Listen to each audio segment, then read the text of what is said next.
What's up everyone, it's Vivi and welcome back to another Ratchet & Clank video. So perhaps many of you knew about this, but I didn't. Apparently, there was supposed to be a game called Ratchet & Clank Nexus. Not to be confused with Into the Nexus, it's a complete different game we're talking about. Now this game was planned to be a sequel to Up Your Arsenal. Insomniac Games switched gears and they came up with Deadlocked instead. You can find this old quote from this blog they made in 2012 going over 10 years of concept art. They pretty much went over some of the development phase of the Ratchet & Clank series. Following Up Your Arsenal, we entertained the idea of putting our heroes on a singular planet. The design revolved around a global conflict between two alien races, and we thought it could be interesting if Ratchet & Clank had differing ideas about the war. Eventually the project changed direction to become Ratchet Deadlocked, although the idea of one planet stayed with us and re-emerged in All for One. Okay, so the idea of one planet came back in All for One, but we could say the same thing for Deadlocked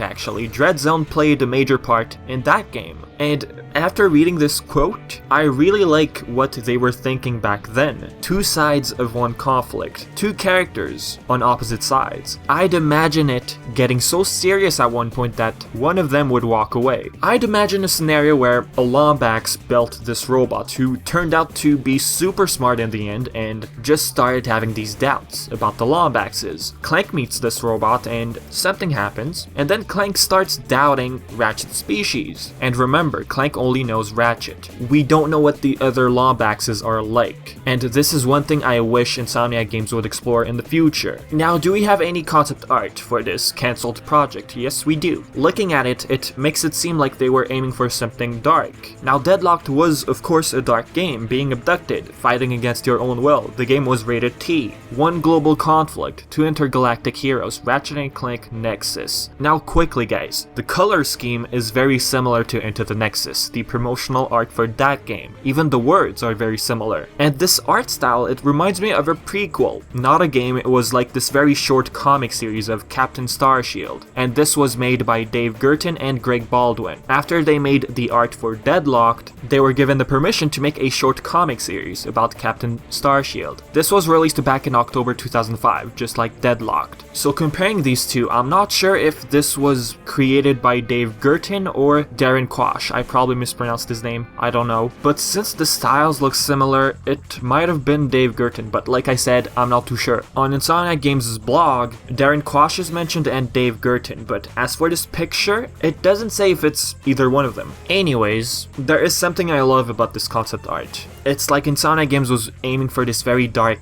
game with a dark atmosphere, right? And I believe we never had such a huge enemy in the Ratchet & Clank series. And it actually looks like the Cantor from the comics. I'm gonna assume that the Cantor was inspired by this guy. Multiple legs. Of course he's not a robot, but looking at the sizes, the artist probably decided to get inspired and change it up a little in the comics. Here's what I'm thinking right now. If Insomniac Games wants to continue from Into the Nexus, why not go back to the idea they never used? Ratchet & Clank thinking differently when it comes to a certain type of situation. It doesn't have to be a war. They could just take the idea and implement it in a different sort of way. And like I said, it could have something to do with the Lombaxes. All we know about this race is that they're smart. They created the Dimensionator, they had a bunch of blueprints for weapons, defense systems which Tachyon took over because of Azimuth. I mean, hey, many of us perhaps think that the Lombaxes are all nice. What if one of them is completely an awful person, trying to take control in the Lombax dimension or something like that? We don't know how many they were when they escaped to another dimension, but I'm pretty sure that at least one of them thinks differently. Who knows, one of them could be causing trouble right now. Next, something pretty cool came up on Twitter the other day. Apparently Orvus lives, Clank's creator. This comes from writer TJ Fixman himself. When Orvus disappeared when the hypersonic brainwave scrambler was being used against him, wasn't it highly assumed he was still alive? To me, it clearly seemed like he escaped. Am I the only one who thought that, hey, he's still alive? But anyways, let's go over the tweet. This has been driving me crazy lately. Did Orvus actually die from the brainwave scrambler, or did he escape to the Zoni dimension? He replied, #Orvus lives. I mean, it's absolutely great to hear from the writer himself, but to me this sounded pretty obvious. I mean, Nefarious was like, where did he go? He most likely went to the other dimension as speculated by the user. His dimension, it felt safer. He escaped from Nefarious. And during that scene, Orvus was actually actually tricked. He thought it was going to be part of a regular meeting. But no, Nefarious trapped him and forced him to reveal the location of the Orvus chamber. And remember, this scene took place in the past. Ratchet was trying to look for Orvus. When Nefarious saw him, it caused this ripple effect, that crack on his glass. It didn't affect the timeline, it just caused this small effect that didn't really change anything to the timeline. Now looking at this tweet, I'm wondering if TJ Fixman will ever go back to the Ratchet & Clank series. What he said in the past is that he'll keep in touch with Insomniac Games, but for now he's moved on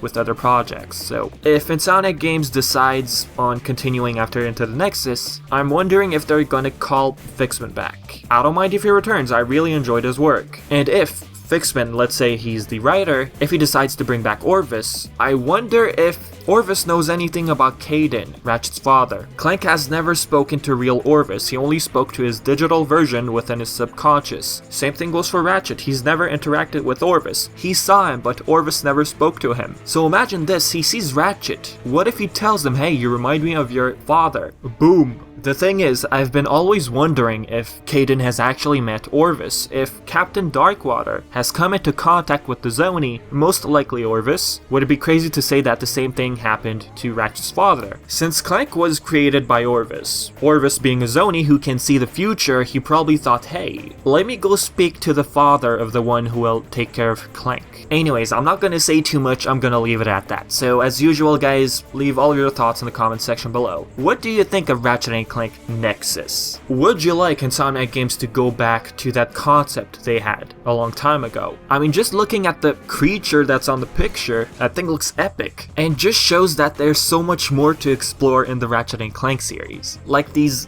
different galaxies we haven't seen yet, right? But anyways, like always, I've been Vivi and thank you for watching.